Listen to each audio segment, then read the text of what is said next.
Right, I think we're on. Hello everybody, it's Thursday again, and it's Alex and Naomi from the infant feeding team at the John Radcliffe in Oxford. We are on our usual questions and answers for infant feeding. So we would love it if you could post your questions to us down there, and we can answer as they come in.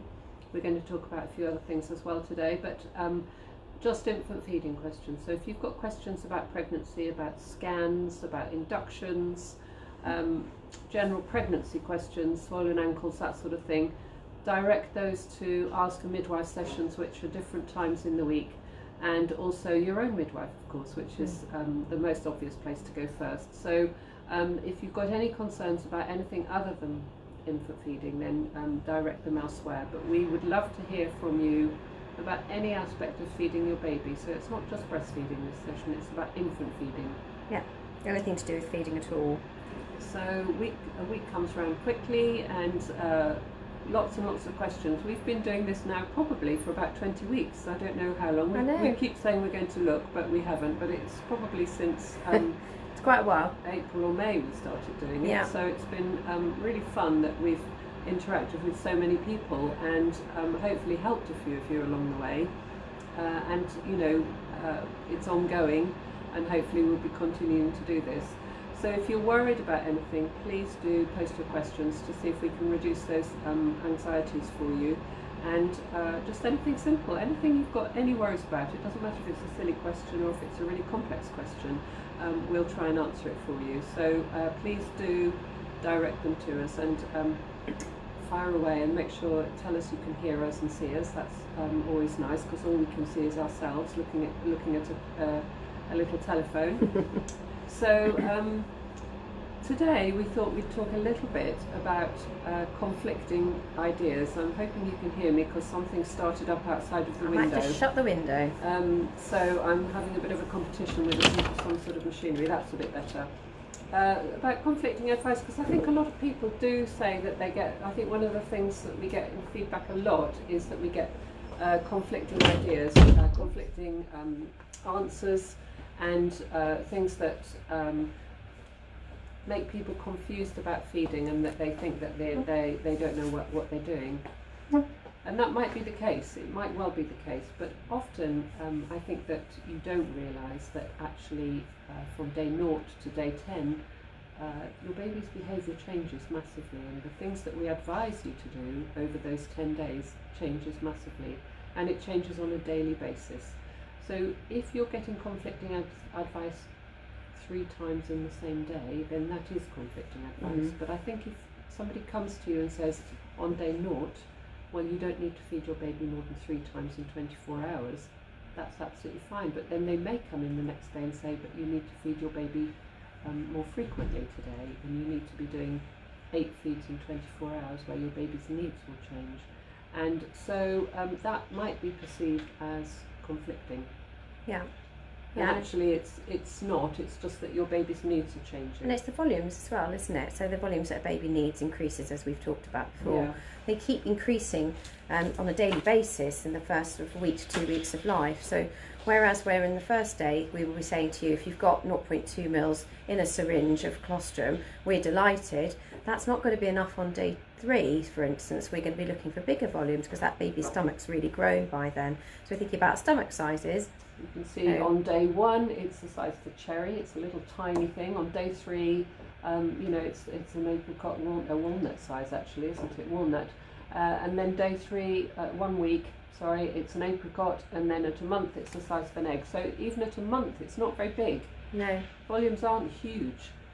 But you can see the difference between day 0 and day and 1 week. That's really quite a big change in the size.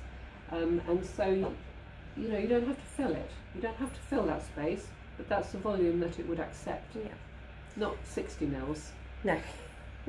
So it's thinking about, you know, when we do, because this is something that we hear quite a bit, that people feel they've had conflicting advice.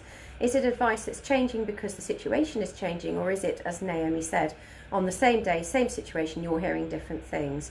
Now, if that is the case, then that isn't ideal, and that really and truly, that isn't fabulous. Yeah. But also, it is remembering that that we are all independent practitioners and we all work slightly differently. So I may word things slightly differently to Naomi, although we do clone each other quite a bit, but you know, I may word it slightly differently. Or if someone comes in and they're facing the same situation someone faced earlier, they may have another suggestion to try. And it isn't a case of it being conflicting, it's a case of another approach. So yes, we are very aware that conflicting advice is really, really unhelpful. And we are working on trying to stop that, but on occasions it may be that it's not actually conflicting, it's another approach, or the situation has changed. So it's having a think about that. We've had some messages through already. Emmy's message saying that it was nice to see us earlier. It was lovely to see you too, Emmy, and Leo. He's absolutely gorgeous. He's huge now. You've done a brilliant job, Imogen. Laura's come through. Laura, can I direct you to your midwives, please? Because your question is very distinctly about birth. You've asked us about, can you give birth in a bath at home, and isn't it safe to give birth at home or hospital? Her only child was 9 years ago and was a long, hard labour. That's definitely a discussion to have with your community midwife. Give them a call, get in contact with them and have a chat with them about that. I think that's very much more for your community midwives than us, I'm afraid. So sorry we can't help you on that one, Laura, but I'm sure you'll get some fabulous support and some suggestions from your community midwife. Victoria said, hello, is it normal for a 3.5-week-old to have a variety of nappies from breastfeeding? We have yellow CD, dark yellow explosives, yellow with a hint of green mucus, and just now one that was dark yellow full of water. I think it depends on the time of day when you're feeding your baby. So in the mornings you may find that you've got lots and lots of full breasts with lots of gluggy milk, and so halfway through the day, if you've had a really big feed first thing in the morning, all that lovely lactose that your baby gets with all that volume will be explosive and runny. And then if you've got more fat in the evenings and your baby's having shorter, quicker feeds where it's frequently feeding with lots of fatty milk, then you will find that you've probably got more thick, condensed, yellowy, bitty, maybe darker yellow even. I mean, sometimes it affects by the things that you eat as well. It does change colour with your foods. So it could be something you've eaten as well. It doesn't matter what you eat in pregnancy, in breastfeeding, obviously, but sometimes it does affect the colour of your milk. Yeah, we talked about that last week as well. I mentioned that last week, that there are no forbidden foods in breastfeeding, but they will have an impact. And also, if you're on a medication, for instance, antibiotics can impact on the baby's stomach as well. So a mum who's on antibiotics might find that her baby has got slightly looser stools.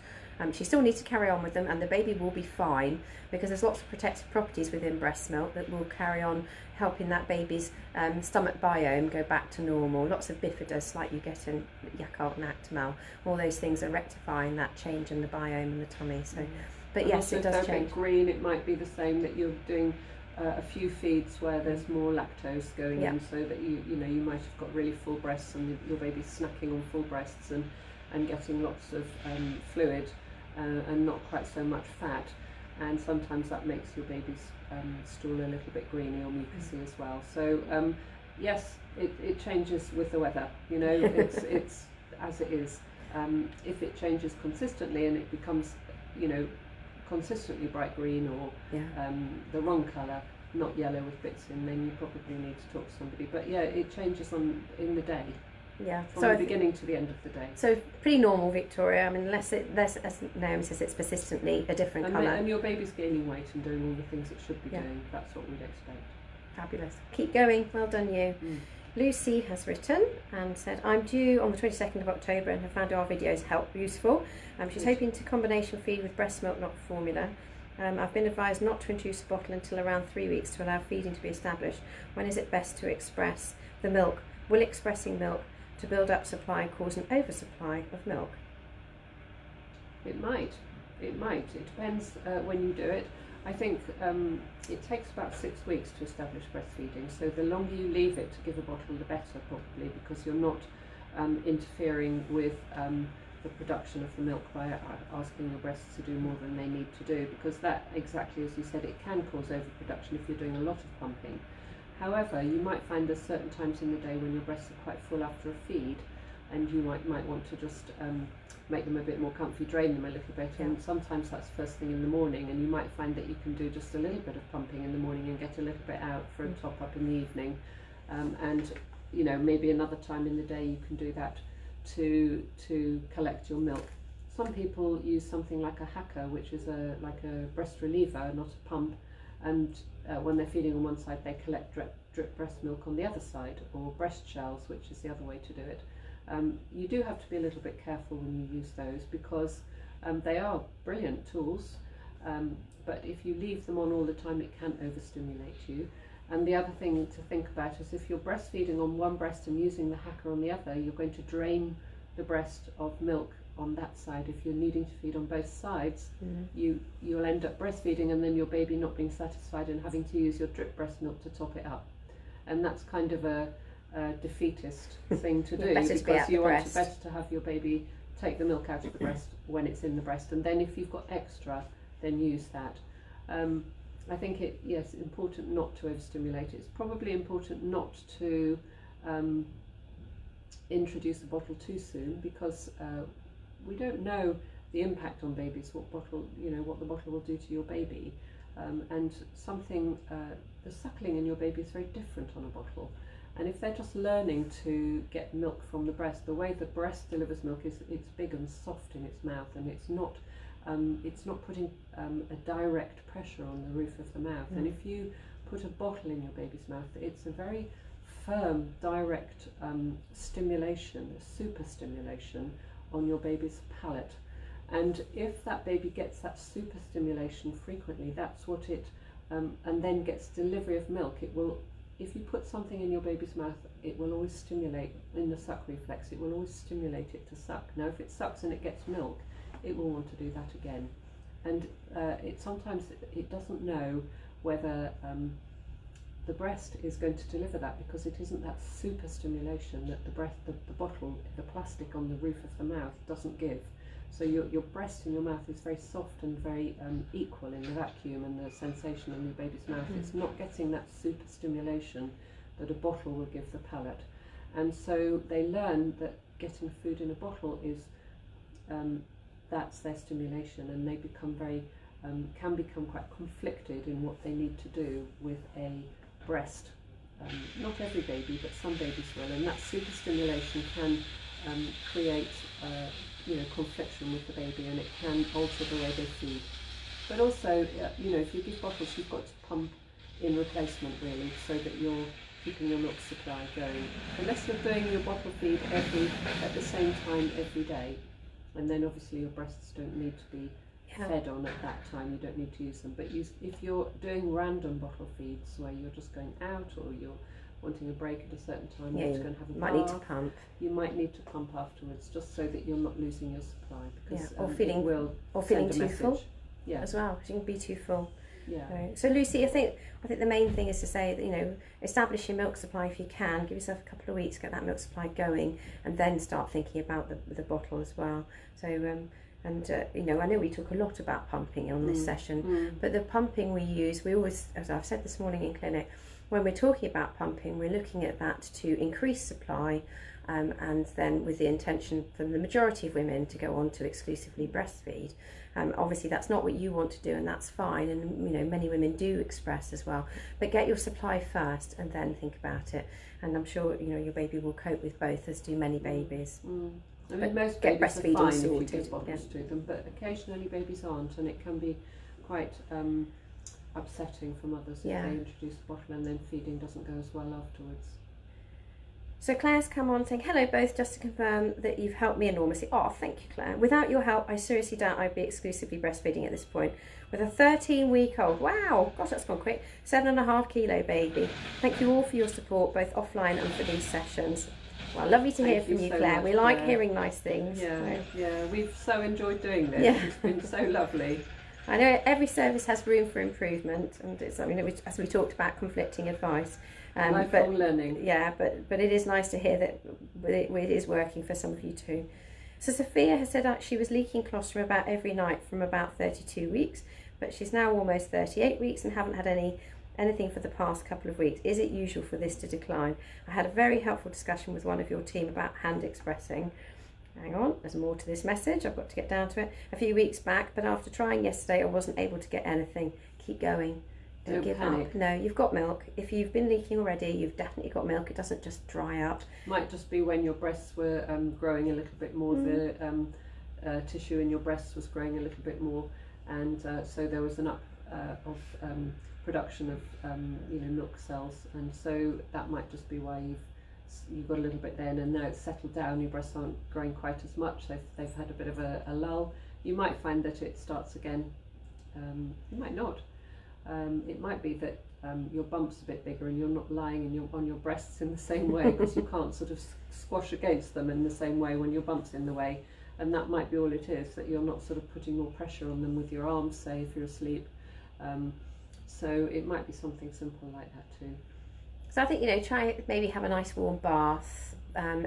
We always talk about the impact of oxytocin, how important oxytocin is. So a nice warm bath, no expectations that you're going to get anything. Be in a room that you're not going to be interrupted. Think about your baby, visualise your baby, maybe when your baby's kicking, do it then. So things to really link, and because we've talked before last week about that relationship building when I did the session last week, how important it is to get that relationship building going, and this is all part of it. And that will get oxytocin flowing and help you to express your milk. So have another go, and just keep having a go, because it will come. You will have had colostrum for many weeks now, and just because you're not leaking doesn't mean anything. It's not about the stimulation and everything else. It's about learning the technique, and it becomes embedded as you get further on into your pregnancy and do it more. You'll become more confident doing the hand expression, and then you'll find when you've had your baby that your skills are so good that you will start to see the colostrum flowing once you've had your baby. Good luck with it, Sophia. Not long now then. And get help if you need it. Yeah, absolutely. Christina said, afternoon ladies, I have a few questions with regards to expressing for feeds. Does it matter what expressed milk is given when? I.e. the milk I've expressed at night, should it be given at night? And the milk expressed during the day, should it be given during the day? And also, is there a certain amount to be given in each feed? My baby is a week old now, or is it a case of reading her cues, i.e. if she's looking for more, give her more? Well, yes, on the last one. Let's start with that question, go back reverse order. If she's looking for more, give her more. Yeah, absolutely. And we don't sort of differentiate between time of day with expressing. So I'm sure your baby won't mind either. So by all means, give her whichever milk. Probably starting, sort of with the oldest first and working your way through it.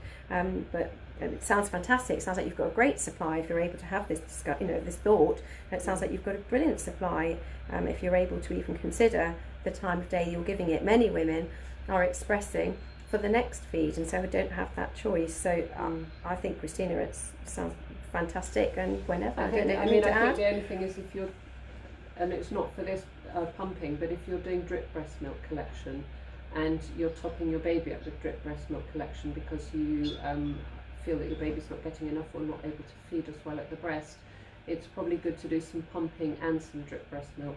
Drip breast milk is just milk that's dripping from you with a hecker or a shell while you're breastfeeding, or you're not actively pumping, but your breasts are leaking on one side when you're breastfeeding on the other. And what you find is if it's dripped, it's just the full milk usually. It's just the drip milk at the beginning of the feed, and you're not draining the breast for the fatty milk. So if you're topping your baby up with drip breast milk, it might be worth doing some pumping and mixing the drip breast milk with some pumped breast milk as well. So you could perhaps do half and half, because there's probably slightly more calories with fat in the express milk versus the drip breast milk if you're relying on that to top your baby up for extra calories. But generally, no, it doesn't matter. No, just give it to her. That's the only time we would say. And it goes back to reliant on that. Yeah, it goes back to, we've talked on these sessions before about responsive bottle feeding, haven't we? Or responsive feeding, whether it's the breast or the bottle. But from that point of view, and we let the baby tell us, how much they want. So if you've expressed an awful lot of, you might put an amount in the bottle and then add more if your baby's looking for more. You wouldn't put the full amount in one go, because once it's been in the baby's mouth, you have to discard it if they haven't drunk it within the hour. So just follow the baby's lead and responsibly feed your baby. And we know that if you tip the bottle right up, then your baby will take more and will become more stressed. And that doesn't mean just formula, that's expressed breast milk as well. It's not what's in the bottle, it's the way that you deliver it. And we know that you can overfeed babies if you don't deliver milk in the paste way, where the bottle's on its side and the baby's suckling and pausing. And looking at the baby's behaviour when you're giving the bottle will give you a lot of answers. Is your baby looking at you? Do they look stressed? Are their eyebrows going up as they're feeding? Have they got really, a very stressed look in their eyes? Are they averting their eyes from you when they're feeding? If they're looking away from you when they're feeding, sometimes it's because they can't cope with the flow as well, and that's a sign that, constantly looking away from you, that they can't cope with what's happening and that they're feeling a bit stressed. So it's so important to do that post-responsive bottle feeding if you are doing it, because it does mean that they only take what they want and you're not giving too much. It's really important. So good luck with that, Christina, and let you know, do get in touch if you've got problems, but it sounds like you're doing brilliantly. Rachel's come on and said, I have a quick question about vitamin D drops. Would I be able to put it in the bottled breast milk? A lot of the instructions for different brands say to put on the nipple drop by drop or on the tongue for over 6 months. But I'm finding this difficult. You could, but if they don't finish the bottle, then maybe they wouldn't get the full dose. I wonder if you could just drip it on your finger and get them to suck it off your finger. Nice clean finger, obviously. If your baby's having bottles on a regular basis as a normal, you can just put the teat of the bottle in the baby's mouth and pop the drops in the teat so that they suck that. Yeah, that would work. Straight away, so you're not actually putting it with any milk. They probably don't taste as nice, but you could put it with a couple of drops of breast milk, and then let your baby suck through that. That's an option that you can use if your baby is frequently having regular bottles in its mouth already.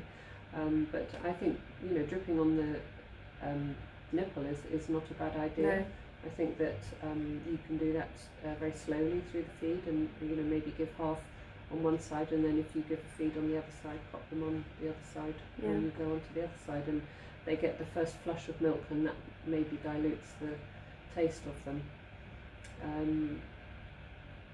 Have a try and see, but I wouldn't recommend, as Alex said, putting it in a bottle of milk, because they may not finish it all. They won't get enough then. Yeah. Good luck with that. Sophia's come back and said thank you. Abby's here. My 5-week-old baby has recently started being sick more after feeds, and he also sometimes dribbles milk when he pauses while feeding, which he didn't used to do. Any thoughts on this, please? Is that breastfeeding or at the bottle it's dribbling when he pauses? Is that at the breast? It may be that your milk production has sort of settled down, and that you've got quite a lot of milk now, and that he's becoming more efficient and his mouth is changing shape a little bit. They tend to change shape at around get a bit bigger. Have you got the breast in the mouth fully? Have you got a nice big deep latch, so that you've got a nice big mouthful of breast in the baby's mouth? He's not just on the end a little bit, so that the milk's not being delivered right down the back of the throat. If you're bottle feeding, is it that the bottle is not quite in far enough? Is he reaching his milestones? That's the other thing. Is there anything that you're worried about with him? Is he able to take as much milk as he needs? And is he gaining weight?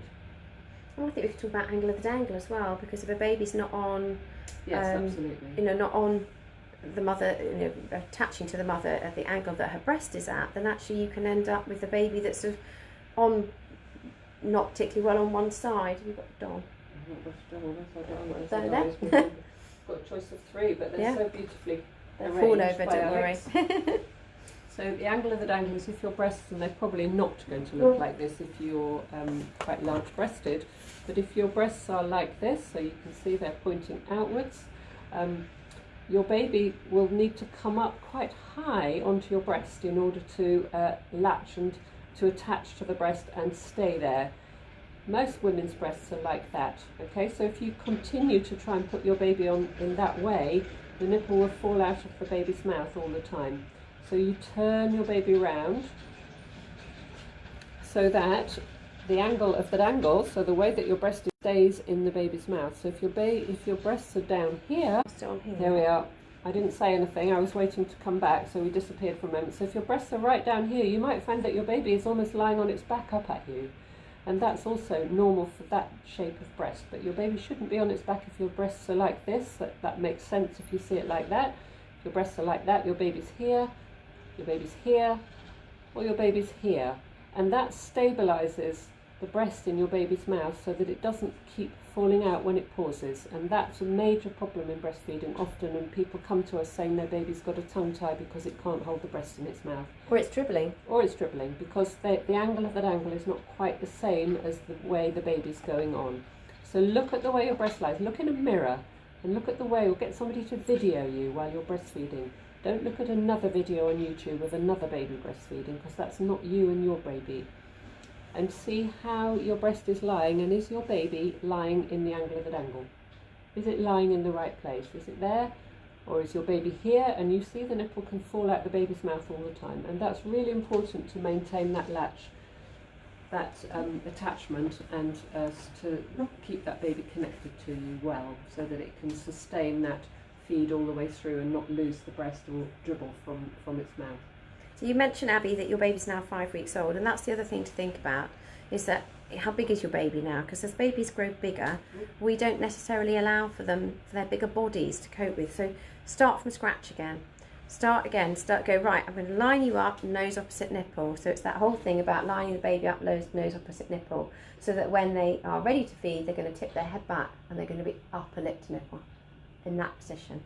So what we find is when babies are getting bigger and bigger, we have to move them further along. So what you might end up with, where you were nose opposite nipple, actually now what's happening, because your baby's so much bigger, that you're here and they're not feeding as well. So they're not taking such a good mouthful. So just bearing that in mind and thinking about that. Now this obviously doesn't explain why your baby's being sick. You mentioned your baby's being sick. I mean, obviously we are aware that many babies are a bit sick. We're concerned about babies that are really sick, babies that are bringing up the whole feed, projectile vomiting. Those are the ones we really worry about. The ones that are positing, bringing up a little bit, we're much less worried about. Why your baby's only just started doing it now, I can't think of a reason, to be honest. If you've got any other reasons. It might just be that you've established and he's feeding better, he's more efficient, and he's got better at it, and he's having more food. Has his weight gain suddenly gone up? Is he getting more weight gain than he was? Are his nappies fuller? Is he peeing and pooing more? Because if that sort of equates to him positing more as well, it might just be that your volume of milk has gone up, and you've established your milk supply, which is at about 6 weeks. So it might just be that that's what it is, and that he's just being really greedy, and the milk's coming out, and he's getting in a nice way. Yeah. I think if you're not sure, talk to your health visitor and have a conversation with them, and just see, and use your local support services, so Oxfordshire Breastfeeding Support or La Leche, and if they feel that there's more of a problem, any of those support networks will refer into you, or you can refer yourself into us as well. Yeah, let's see how it go on. I mean, one of the things we do talk about is that babies have very immature sphincter valves at the top of their stomach, which is why they are quite sicky, and that comes with time, that over a period of time they bring up less. But yeah, have a look and see how you get on, Abby. I hope we've given you some helpful information. Francesca has come on and said she's 34 weeks pregnant. I'm really interested in breastfeeding, but I haven't had any colostrum or any kind of leakage at all. Should I be concerned? Absolutely not. No. Some women never leak. They can have a supply of 1 litre a day and they don't even leak. So don't worry about that. It's not an indicator at all. And it's a bit early to do anything, about expressing or what have you. So about 37 weeks, if you want to start to learn how to do some hand expressing, then you can talk to your community midwife about that as well. And she could give you some syringes. Yeah, you can have a go and see how you get on. Yeah. The La Leche League and Association of Breastfeeding Mothers have some really good information about expressing while you're pregnant. Some really, so if you want to have a look at something like that, they're really good resources. And I know I talked last week about where to go and have a look. So really reliable websites are the La Leche League UK, Breastfeeding Network, that's fantastic, and the Association of Breastfeeding Mothers. Also, UNICEF Baby Friendly Initiative has some fabulous stuff on there too. So these are really good places to go and get online, reliable, evidence-based. Yeah. Because it is a minefield when you Google everything. Yeah. And you'll get everything and nothing up, So they are very reliable. Yeah. So Christina has come back and thanked us for our answer, and Abby has too. So, and that's it for the moment, unless we get a flurry in a second. So, what else did we want to talk about today? We could talk about baby friendly again, couldn't we? Yeah, I mean, Baby Friendly Initiative is a really good organisation. It's I think I've mentioned it before. It's national. It's all hospitals in the UK are meant to be working towards it, and we are working towards it at the moment. And when we come, it links perfectly into the conflicting advice, because it's a way of training staff to support parents in a way that we actually try and say things the same way, and guide staff in the phraseology and the way of supporting parents, so that we hope we get less complaints about people who have conflicting advice.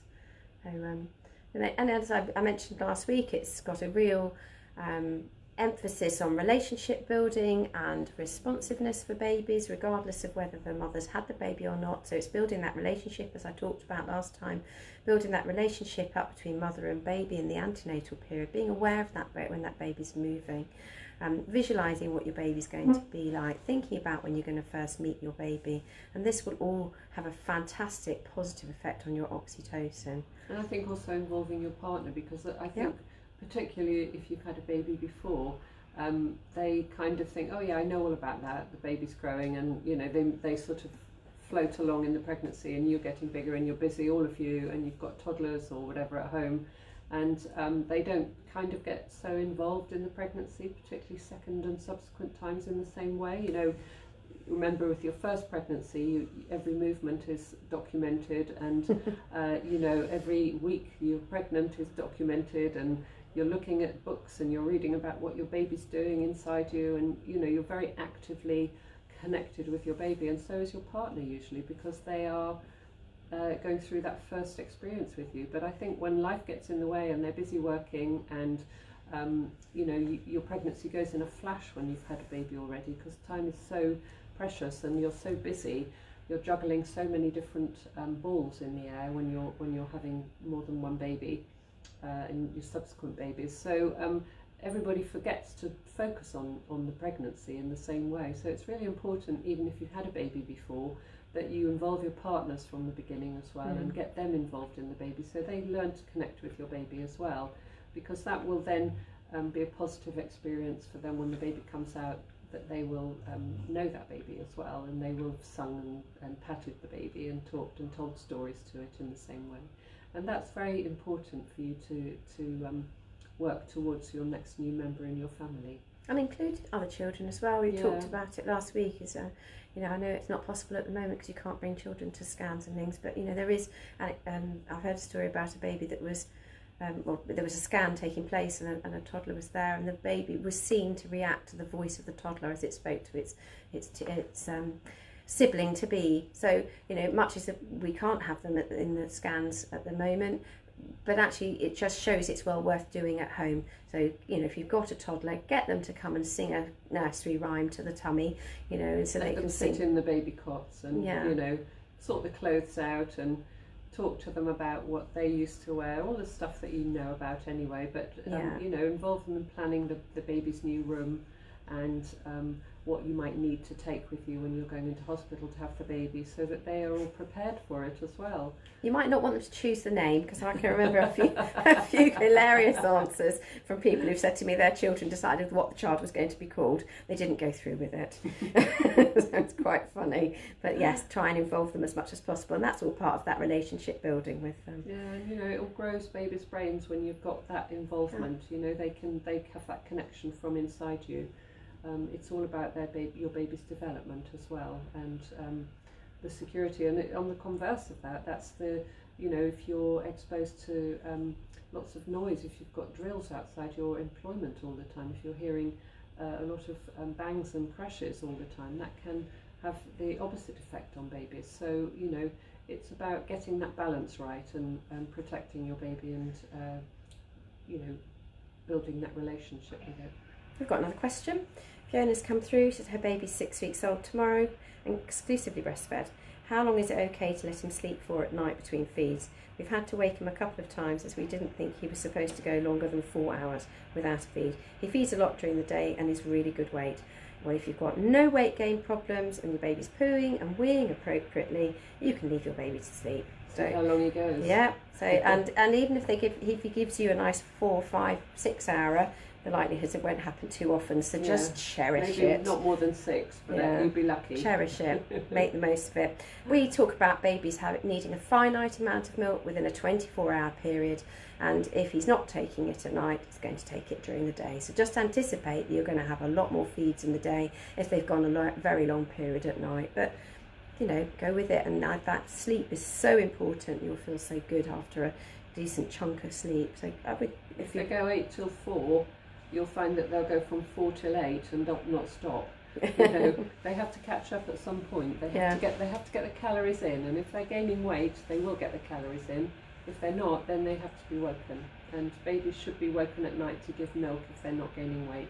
Yes, definitely. And if they wake up, they should be given milk until after 6 months of age. So they should have a breastfeed at night, or if you're giving bottles to your baby at night, they should have milk feeds at night until over 6 months. And many babies won't go through the night for way longer than that as well, in all honesty. Anyway, so hope that helps you with Fiona, so just keep going with that and I hope you get a nice chunk of sleep at some point. Yeah. Emma's a sleeper. Emma's messaged saying she's got a baby boy who's 10 days old and she's breastfeeding, but she's had a few latch issues the last couple of days, but they seem to have now resolved. Her midwife seems to be happy with the latch and positioning. Baby's nappies, poo colours are as they should be, good, nice and yellow hopefully. Baby was weighed on Saturday and put on a good weight from birth weight. However, as of today, baby has only put on 10 grams since Monday. Midwife seems to think he may not be getting my hind milk. Also, it looks like he may have a tongue tie. He's very unsettled at night and wants to feed lots through the day and night. Midwife has suggested expressing after some feeds to get the hind milk. Just did that, but I didn't have any milk left from the breast I was feeding from. Any advice at all, please? Thanks. Keep going is the first thing I'll say. This is just a little blip, Emma, so don't lose heart. And I think expressing is good because it will encourage more milk production. So your baby obviously capable of gaining weight because it's 10 days old. And maybe have a chat with us about pumping, good pumping techniques. We talk about that quite a lot on the phone with mummies. You know, thinking about that oxytocin I mentioned a moment ago. Oxytocin is absolutely crucial. If you sit there with a piece of plastic on your breast and you're stressing because you want milk, then actually that's not going to be a good place to be. So yeah, so thinking about, you know, trying to make sure that, as we mentioned earlier to the other lady about colostrum harvesting, trying to be somewhere that's comfortable, you're not going to be disturbed, try and be in a good headspace, and you're much more likely to do well. Getting your hands on the breast can have a really big impact as well, and obviously it depends what sort of pump you're using as well. So, you know, perhaps give us a shout. Compressions. You don't say whether your baby's falling asleep at the breast a lot. So if your baby is falling asleep at the breast, as soon as they fall asleep, and that, I don't mean falling asleep after 40-minute breastfeed, but you know, after five or so minutes, your baby starts to lose interest in suckling, because babies are very flow driven. So if the flow is going slowly, and they get a big glug at the beginning, and then the flow goes away quickly, they tend to shut down and they tend not to suckle in the same way. So if your baby's starting to do that, as soon as they shut down, take them off that side and put them on the other side. Yeah. So you're feeding on that side again, and then if they shut down again, go back to the other side and do that again. And while you're feeding them, do some compression. So compression is holding your breast, and while your baby's suckling, you're compressing your breast. So you're not pumping, you're holding and compressing, and your hands are as far away from your baby's mouth as you possibly can get. So right up by your ribcage when you're feeding, against your chest wall. And so you're compressing your breast while your baby suckles, and that pushes more fatty milk into your baby's mouth and encourages more letdowns. You might not feel them, but they are there, yeah. and then your baby will start to glug.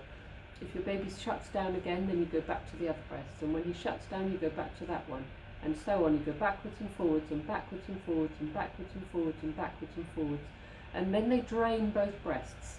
So you will be told by everybody, you mustn't switch your breasts, you'll make too much milk.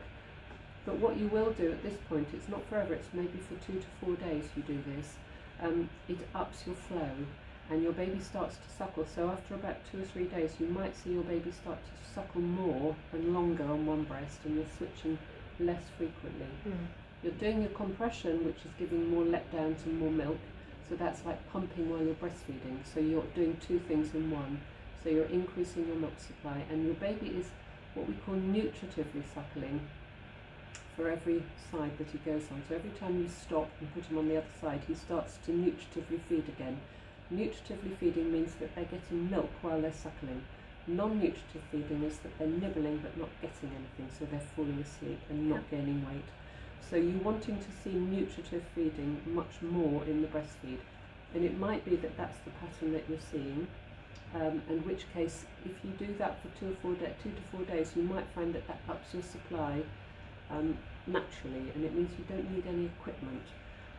But you will find pumping will have another effect on you, and it will take you up another level. You need to do it a little bit after you've finished your feed, and you might find that you've got more milk in your breasts when you pump if you do it a little bit after the feed, but not too close to the next feed. Yeah. So you've got to get that balance a little bit, sort of just work it out yourself when your baby's feeding, when the best time is to pump, and it is a bit of a complex cycle that you're doing, that triple feeding where you're having to breastfeed, pump and top your babies up with extra. Compression and switch may help you with that one. It just takes one of the things away if you can get away without pumping. But I would suggest that you do compression switch and pumping for 2 to 4 days and see if that kickstarts your supply again. Yeah. Because you're a mammal, when you have your baby, it doesn't matter how many babies you've had.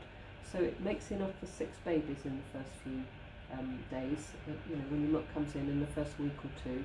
And then suddenly your baby, you realise that you've only got 1 baby, and your breasts realise that you've only got 1 baby, and then they only start producing enough for that 1 baby. Now if your baby hasn't been breastfeeding really, really well or frequently, the supply might go down a little bit below what you want it to be, because your attachment may not have been great, and so the stimulation may not have been absolutely brilliant. You've probably done lots of feeding, but it hasn't been as deep as some attachment. So by upping the feeding that you're doing, and by pumping, you're just telling your breasts actually, no, I haven't got half a baby, I've got a whole baby, I need to make enough for this baby. So you just might need to kickstart your supply again, to just up your supply a little bit so that you've got enough for 1 baby. And that's very, very common, that people are awash with milk and the baby just sits there and doesn't suckle because it's falling into their mouth, and then suddenly it just drops off. And it's around 10 to 14 days that tends to happen, where the body realises that it doesn't need to make as much as it thinks it does. So it could be something as simple as that, and you've just got your positioning better, and it's just a bit of a delay. So if you just kickstart it, you may get that milk back, and that may just increase your milk enough to satisfy your baby again. And you didn't say whether it's a little girl or a little boy. 20 grams, so 30 grams a day, that's what you're looking for. So you're a little bit behind, but you can catch up. You'll catch up easily. Emma, work really hard. We're here, so you can give us a shout if you want to do this on a Attend Anywhere call. We can show you how to do switch feeding and compressions, but definitely from our point of view, when we're faced with this situation, we'll be doing switch feeding, which Naomi's beautifully described, compressions, because that both increases the amount of milk the baby takes, and then the expressing, even though I know you say it didn't work very well for you, keep going. You've got to tell these breasts that you want more milk than you're getting at the moment, and that the only way you can do that is by this stimulation. So we are here. There will be people working tonight, well this evening and tomorrow, so if you want to do an Attend Anywhere call, we could do that with you. Give us a shout. The more you take out, the more you make. Yes, absolutely. Milk supply is driven by milk removal. Yeah, absolutely. So, and if you're not getting anything out when you're pumping today and tomorrow, you will probably get more out the next day. Yeah. It's 48-hour delay in breast milk production. So what you ask for today, you won't see the benefits of until Saturday. So don't be demoralised if you're not seeing very much. You will start to see more as you start to do more stimulation, but it's not straight away. And that's why people give up so easily, because they don't get the positive feedback that they want. And we know that sitting looking at a breast pump in the corner is not an easy thing to do, particularly if you don't have much milk at that time. Maybe putting socks on your bottles. I was just about to say that. Hide the bottles. Don't look at the bottles. Put socks on your bottles so you can't see the milk going in. Be aware of the milk coming. Be aware of the milk in the flange. But don't worry about what's in the bottle. And you'll do much better if you do that. So maybe if you like music, put some nice music on that puts you in a good place. If you've got a box set you love, stick that on. Don't focus. Yeah, don't focus on the expressing and volumes. You just try and get your head into a really good place, because oxytocin is a very shy hormone, and actually we can knock it out by being stressed about volumes. So I think Niagara Falls. Yeah, so try all of that, and good luck with it, Emma. And please remember, we're here and here to support you with this. I'm moving down. We've got another question. Got another few actually. Got Sarah now. She's a 7-week-old baby that she's breastfeeding exclusively, although he's had the odd bottle in the beginning as he was on the neonatal unit in the first week. She was worried about her supply, and now he's been exclusively feeding for nearly 3 weeks and that her supply is lower. Can anything help to increase this, or is it too late? Well done you. Yeah. He's had a lot of small feeds, less than 15 minutes recently, and just one longer feed in the morning. Is it possible to have mild tongue tie, and are there any tips for latching and how to latch if they have this? Did you say he wasn't gaining enough weight? No, she hasn't mentioned that at all. She's worried about her supply. So it might just be that your supply has established and that he only needs to feed for 15 minutes.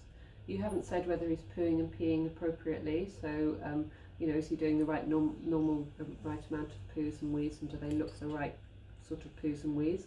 And is he gaining weight? And if he's gaining 210 grams a week, he's gaining the appropriate amount of weight, and he might only need to feed for 15 minutes, so that might be normal for him. And you've just been used to feeding for a bit longer, and he's been a little bit premature, so he's been probably a bit slower feeding in the first few weeks, and he's grown into a normal sized baby now, and he's got good sized mouth, and he's got efficient suckling skills, and it might be all he needs to do to get the right amount of milk. Yeah. See how you get on. Talk to your health visitor about it. Yeah, I mean, talk about his weight gain and see if that's appropriate. Yeah, so poos, wees and weight gain, and if those are all reassuring, but you don't need to worry. The suckling and swallowing will take care of itself if all that's fine. Because we always say that a breastfeed is anywhere between 5 and 40 minutes. So some babies are so efficient, and their mothers have such a quick letdown that they can do everything they need to in 5 minutes. And other babies take their time a bit more, mothers' letdowns are slower, and they may be there for 40. And we're talking about one side, so a breastfeed is obviously both sides offered.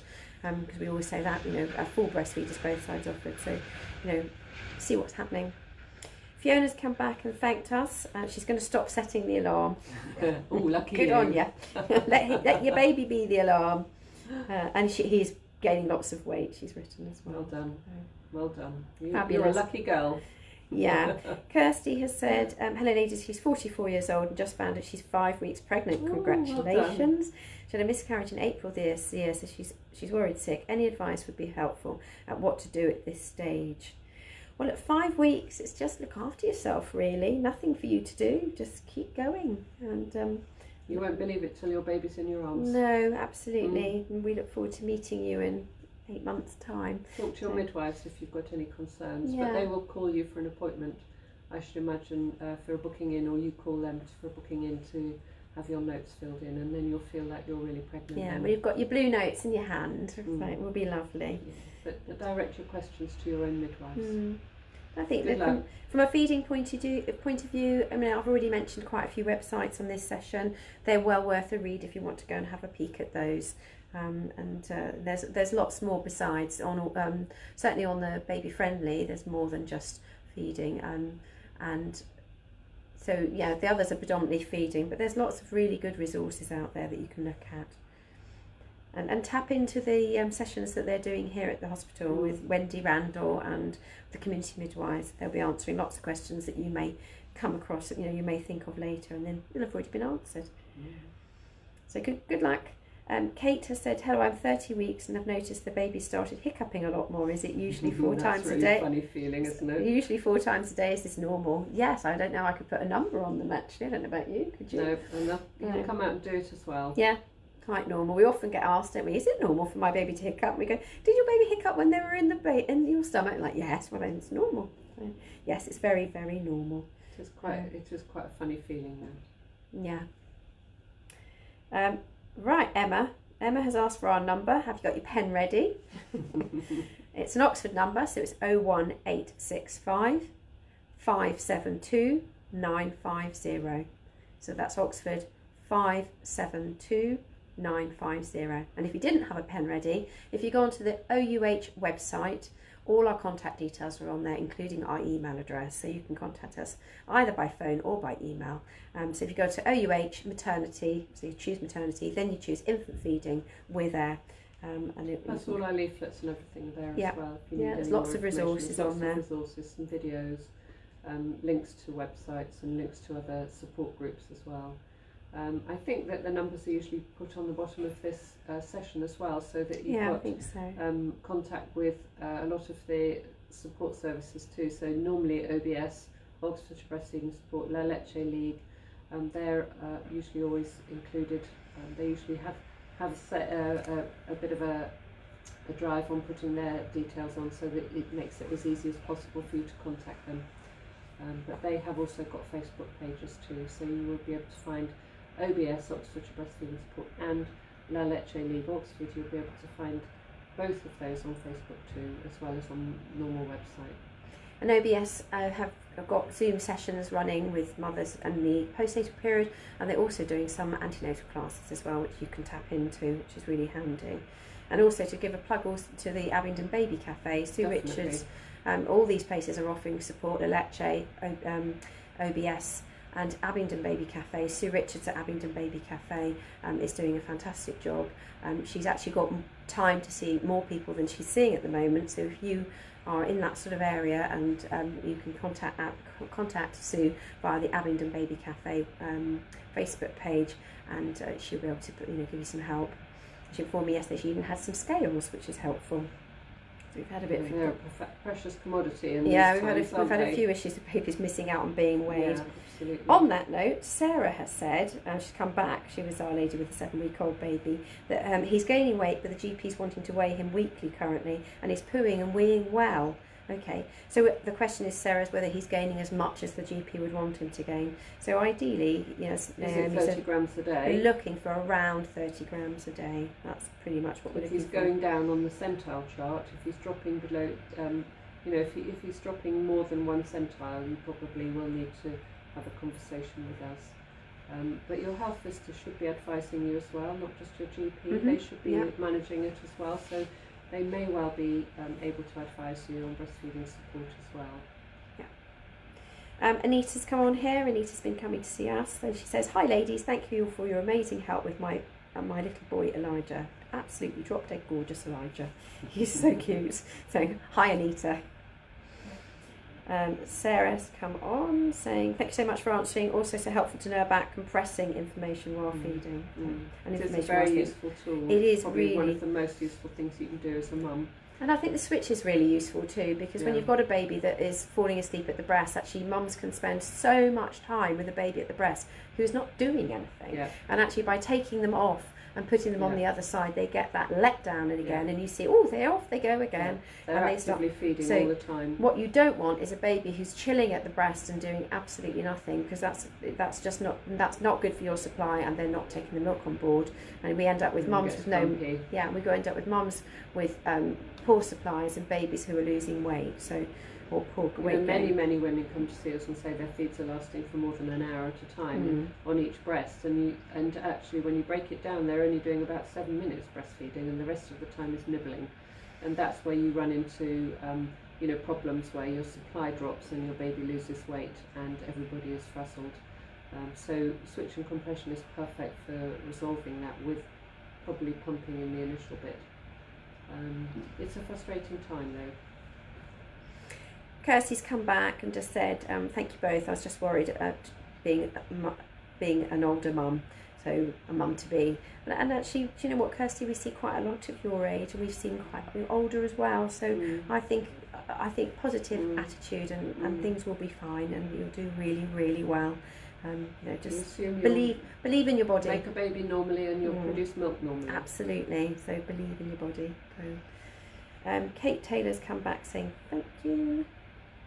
And I think that's it for the moment. We're at 15:25. Has anybody got any other final questions before we call it a day? I think the other thing to say about compression and switch is, if you are doing pumping with it, the good thing about it, doing the hands-on pumping, so there's a really good video you can watch called Hands-on Pumping Stanford University Maximising Your Milk, and that's on Google. And you can just Google that, hands-on pumping, Stanford University, and it will come up. It's a 9-minute video on how to pump with your hands on your breast, and you do compressions while you're pumping as well. But the brilliant thing about doing that is when you start doing the pumping like that, when you're doing your compressions, you can see the milk supply goes up when you compress.